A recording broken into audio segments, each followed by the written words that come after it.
Hello friends, ఎలా ఉన్నారు? ఒకరి అదృష్టాన్ని ఎక్కువ చేసి వేరొకరి దురదృష్టాన్ని తక్కువ చేసి చూడకు. ఎవరి తలరాత ఎప్పుడు ఎలా మారుతుందో అది ఎవరికీ తెలియదు. ఒకప్పుడు ప్రేమను చూసి బంధం కలుపుకునేవారు, కానీ ఇప్పుడు డబ్బును చూసి బంధం కలుపుకుంటున్నారు. ప్రేమతో కలుపుకునే బంధం జీవితాంతం నిలుస్తుంది, కానీ డబ్బుతో కలుపుకునే బంధం మధ్యలోనే తెగిపోతుంది. నేటి మనుషుల తీరు ఏంటో తెలుసా? మనం ముందు పొగడడం, మన వెనక గోతులు తవ్వటం. మనం బాగుపడుతుంటే ఏడవటం, మనం ఏడుస్తుంటే నవ్వటం. మనతో తీయగా ఉంటూ మన వెనుక ఉంటూ నమ్మించి వెన్నుపోటు పడటం. ఇది నేటి మనుషుల తీరు. మీరు ఆకాశానికి ఏదీ కాక ఎవరైనా, కానీ మీరు నేల మీద ఉన్నప్పుడు మిమ్మల్ని గుర్తించిన వారే మీ అసలైన ఆత్మీయులవుతారు. ఆకలిగా ఉన్నవారికి కొంచెం అన్నం, ఆపదలో ఉన్నవారికి కొంచెం సహాయం, బాధలో ఉన్నవారికి కొంచెం ఓదార్పు అందించడమే నిజమైన మానవత్వం. నీకు మారాలి అనిపిస్తేనే మారు, ఇతరుల కోసం మారకు. అలా మారి నిన్ను నువ్వు కోల్పోకు. నువ్వు దాచిన ప్రతి రూపం నిన్ను ధనవంతుని చేస్తే, నువ్వు దానం చేసిన ప్రతి రూపాయి దేవుని నీ దగ్గరికి చేరుస్తుంది. ఇంట్లో ఖర్చు విలువ తెలియకుండా, భార్యని కష్టం విలువ తెలియకుండా, కొడుకుని బంధాల విలువ తెలియకుండా కూతుర్ని ఎంత పెంచినా దండగా.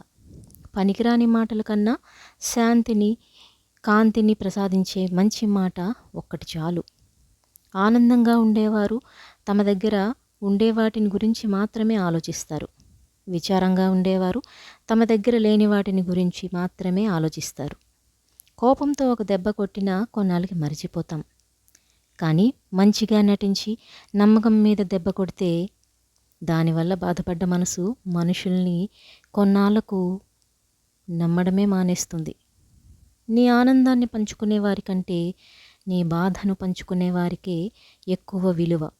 రూపాయి కన్నా రూపం గొప్పది, వేల కన్నా వినయం గొప్పది, లక్షల కన్నా లక్షణం గొప్పది, కోట్లు కన్నా లేని స్నేహం ఇంకా చాలా గొప్పది. 100 మంది 100 రకాలుగా చెప్తారు, అవన్నీ పట్టించుకొని నీకున్న ప్రశాంతతను కోల్పోకు. నీ అంతరాత్మ ఏది చెప్తే అది చెయ్యు, ఎందుకంటే నీ అంతరాత్మ నిన్ను ఎప్పుడూ మోసం చేయదు. సంతోషమైన, దుఃఖమైన, కష్టమైన, సుఖమైన ఏదైనా సరే పంచుకోగలిగిన వ్యక్తి మాత్రమే బెస్ట్ ఫ్రెండ్ అవుతారు. ఎవరితో ఎంతవరకు ఉండాలో అంతవరకే ఉండాలి. అందరూ మనవాళ్లే అని వాళ్ళ మంచి కోసం ఏదైనా చెప్తే కొంతమందికి చెడ్డవాళ్ళమైపోతాం. అన్నీ ఉన్న వాళ్ళకి నువ్వు పెద్ద సాయం చేసినా చిన్నదిగానే కనిపిస్తుంది, కానీ ఏమీ లేని వాళ్ళకి ఒక ముద్ద అన్నం పెట్టి చూడు, వాళ్ళకి నువ్వు దేవుళ్ళలా కనిపిస్తావు. స్నేహం అంటే అవకాశాల కోసం వేచి చూసేది కాదు, అవసరం తీరాక వదిలేసి వెళ్ళేది కాదు. ఊపిరి ఉన్నంత వరకు ప్రాణానికి ప్రాణంగా నిలిచేదే నిజమైన స్నేహం. తప్పు చేసిన వారికి ఒక అవకాశం ఇవ్వు, సరిదిద్దుకుంటారు. కానీ మోసం చేసేవారికి ఎప్పటికీ అవకాశం ఇవ్వకు. జీవితంలో మరిచిపోలేని గాయాన్ని మిగులుస్తారు. ఒక మగవాడు మనస్ఫూర్తిగా ఒక స్త్రీని ప్రేమిస్తే ఎలా ఉంటాడో తెలుసా? ఒక చిన్న పిల్లాడిలా ప్రవర్తిస్తాడు. ఏమీ లేనప్పుడు పిలిచి పట్టెడన్నం పెట్టరు. డబ్బు పలుకుబడి వచ్చాక బ్రతిమలాడి మరీ పంచపరమాణాలు వడ్డిస్తారు. మనిషిలో మానవత్వాన్ని చూడరు, స్థాయిని, సంపదను చూస్తారు. ఇది ఇప్పటి లోకం తీరు.